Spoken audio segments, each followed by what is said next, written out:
ত্রয়োদশ জাতীয় সংসদ নির্বাচন ও তফসিল নিয়ে রাষ্ট্রপতির সাথে প্রধান নির্বাচন কমিশনারের বৈঠক ঘোষণা করতে পারে আজ অথবা আগামীকাল। রাজধানীর মোহাম্মদপুরে মা মেয়ে হত্যার ঘটনা অভিযুক্ত গৃহকর্মী আয়েশা ঝালকাঠি থেকে গ্রেফতার আনা হচ্ছে ঢাকায়।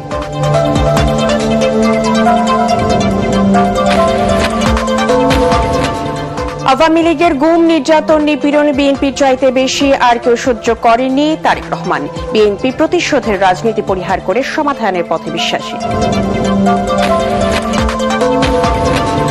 ১২৫ আসনে এনসিপি প্রাথমিক প্রার্থী ঘোষণা। ঢাকা ১১ নাহিদ, ঢাকার ৯ তাসনিম জারা, কুমিল্লার ৪ হাসনাত, পঞ্চগড় ১ সার্জিসা আর রংপুর ৪ আখতার।